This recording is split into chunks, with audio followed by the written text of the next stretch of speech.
hangover. Hangover at 31 just hits different. 30. I'll be 31 in a few days. By the way, I'll be 31 in a few days. Thought I was gonna be turning 32. Said that a bunch. And then Jonas was like, hey, do you know how old you're turning? Because it's not 32. It's 31. No, I don't, apparently. I don't know how old I'm turning. So that's good. I was pregnant for so many birthdays. So many as in 2 birthdays. Between lockdown and then being pregnant and then postpartum. That was a lot of birthdays in a row. I feel 27 and 40. All at once. 31 feels like a good middle ground there. Is that middle? I'm just gonna spruce my hair up so I can pretend like I feel as good as I don't. My air purifier just kicked on and was like, hey, I think your hair is burning. 2 things, well 3 things, but 2 things first. Well, 1 thing first, and then the second thing, and then I'll do the 3rd thing. I have been obsessed with Noah Kahan lately, his Stick Season album, and then when he did the duets and like the collabs with other artists, I can't stop listening. 2 lines, or 2 different lyrics that I think about all the time. I dream each night of some version of you that I did not have, but I did not lose. And then the second is, what if I get too close and I'm not how you hoped? And then Dial Drunk with Post Malone, the whole song is so good. And Post Malone on it is so good. It's so much. And then Hozier, am I saying that right? Hozier? Let's get the white elephant out of the room right away. How many of us in the media have been butchering your name ever since you came on the scene, and do you even care? And it's not too bad. My hose is hosier than yours. It's so much hosier than yours. No. Hozier? I would not have guessed that. If that wasn't even on my top 20 guesses, so that's good. He is much younger and cuter than I thought he would be. Not that his name would not, no. What I mean is, wasn't there a thing with him and Brittany Broski where the internet was like trying to get them together because of the obvious chemistry between them in our interview with him? Or am I making that up in my head? I'm probably just making that up in my head. Oh my God. Brittany Broski.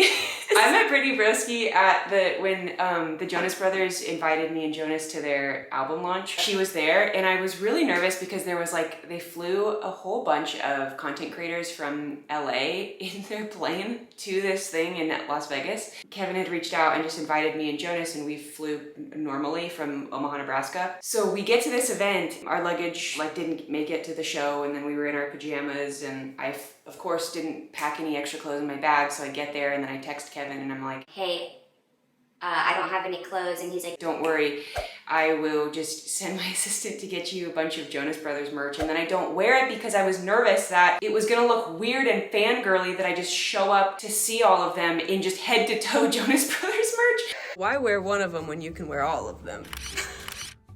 I just get in my head about it. But it's their concert, why would I not? And then the first thing they say is like, hi, why aren't you wearing the clothes we sent you? All right, so I've officially kidnapped Elise Myers. I have purchased clothes for her because all her clothes got taken at the airport, but she's not wearing them. But you know what? I don't want to hang out with her anymore because now Jonas is, and he knows what's up. No, it's fine. We used to be friends. It's fine. I'll see you later. Bye. It's fine. It's fine. This whole private plane shows up of content creators. I obviously was not a part of all of that. I was just separate. So I felt separate, like mentally. I was like, you know what, I'm not them. I don't belong in that group, so it's all good. And that was my bad, because that was silly of my brain to do that to me. After the whole experience, soaring over everything to their music, I saw Brittany Broski at the snacks table and I was like, Jonas, I'm gonna do it. I'm gonna go introduce myself to Brittany Broski. He's like, do it. So I walked over to Brittany and I was like, hey Brittany, I don't think you know who I am, but I am obsessed with everything that you create. And so my name's Elise. And she goes, of course I know who you are. And she goes, put her there, brother.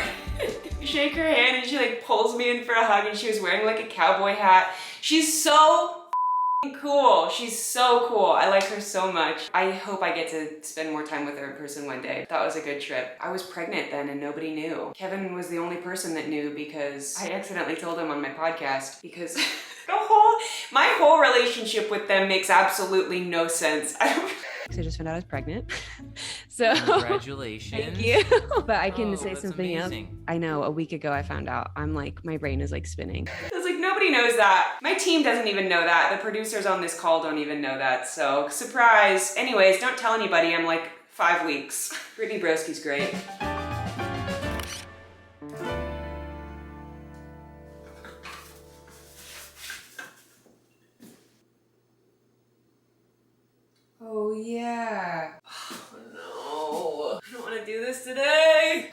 remembered that because we haven't had any power, everything in here is gross and rotten. I have to clean it. Oh, this is my nightmare. Oh my God. This is not the right tape for this. Okay, first.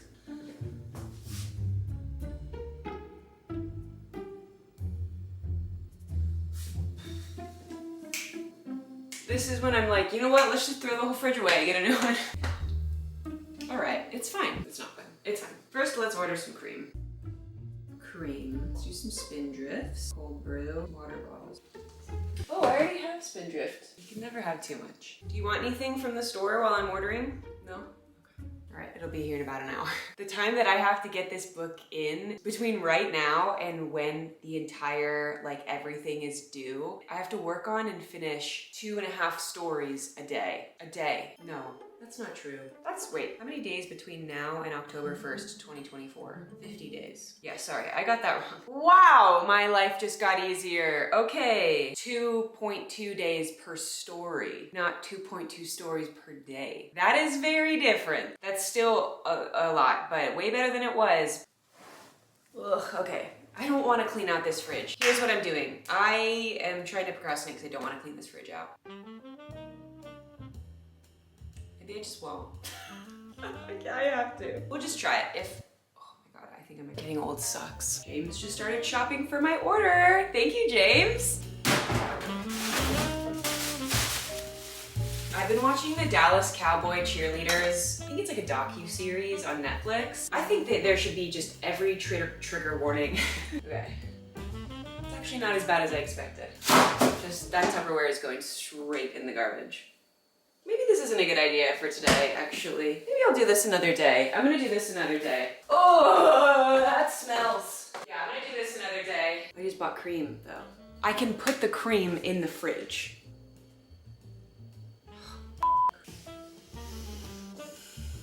I hate fridge smells. Why? No.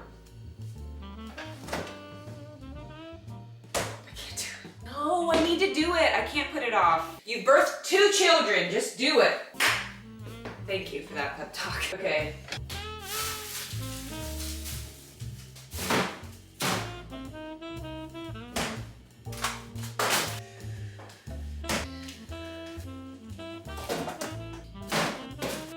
Oh, I hate wasting all this food.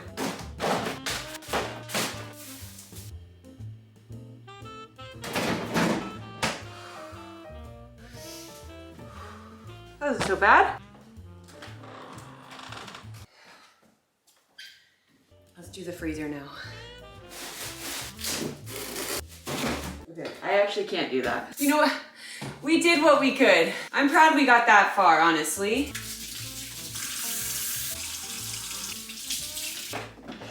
I think I have the nicest Walmart shopper, like delivery driver right now, because he just texted me.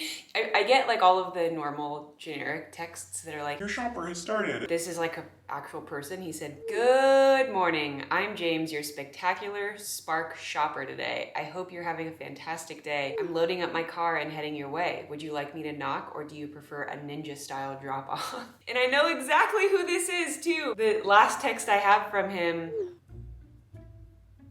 now he's like sending me knock knock jokes. I do have a joke for you. What do you call a nun and a priest walking down the road together? A perfect match? Roman Catholics. Okay, thank you, James. That went from like, oh my God, that's so funny, to like, what's happening? Pretty quick. I feel like I should text James back now because I don't want him to think I didn't like his joke. He just sent another joke. I have another joke about paper, but it's terrible. James said, both of these are great. Are you texting and driving? The fact that I know that that is not a robot is like terrifying because I know exactly who this person is. So maybe I'm just overthinking this interaction. Oh my God, he just texted back. What did he say? I use a lot of copy and paste and hands-free voice assist. Dropping off now. Have a fantastic day. Thank you, James.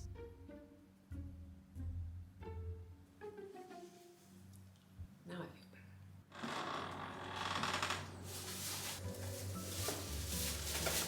The only thing I actually wanted.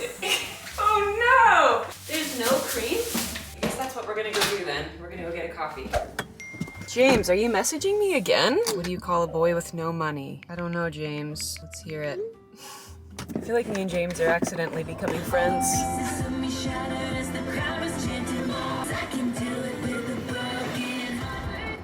Okay. Oh, here he is. Nicholas. What do you call a boy with no money? Nicholas. Oh, James. You crack me up, James. Classic James. I wonder if this is like his shtick for everybody, or maybe he can see a picture of like who he's delivering to. Probably not. This is probably just what he does for everybody. I mean, it's great. Also a little nerve-wracking, but mostly great. Hi, can I please get a large cold brew with 3 creams? Yeah. That'll do it. Thank you. Thank you. Awesome. Have a good day. Okay. Okay, really quick though. I just need a good listen. I'm remembering it's raining and I'm calling drunk. For the shame of being drunk and alone. There we go, Posty. Rain, rain, even the cops thought you were wrong for hanging out.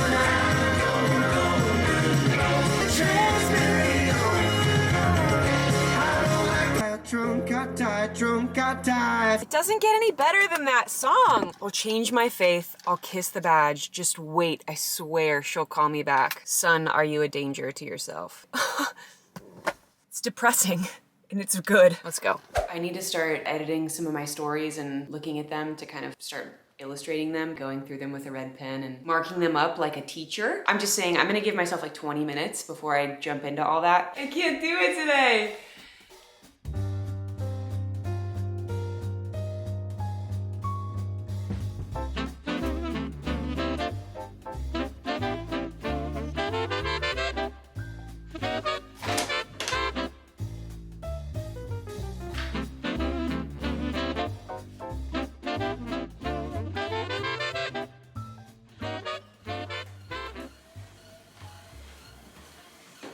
I have been trying to maintain like a daily word count that I can meet, kind of force creativity to come out of me, whether I feel inspired or not. I realized how good it is for my brain. And honestly, I also thought I want to write a fictional like romantic novel because I've been reading so many that I'm like, I have to. I just have to. Anyways, I don't want to go into all of that. I don't want to be embarrassed about it. I don't want you to tease me. We're moving on from that. The difference for me in my brain, writing fiction versus autobiographical stories, so different. My fear of getting a detail wrong and accidentally lying in a story about my real life with real people that are really gonna read this book, that is stressful. I think my greatest fear of all time is someone basically telling me the things that I remember about my life are not true. No, thank you. A lot of the mental energy is just getting the details right and pouring through journals and my memories, fact-checking those, and then fact-checking the fact-checking. That is a lot of mental energy that's spent doing everything that has nothing to do with writing. So when I am released from that pressure, I'm seeing a whole different side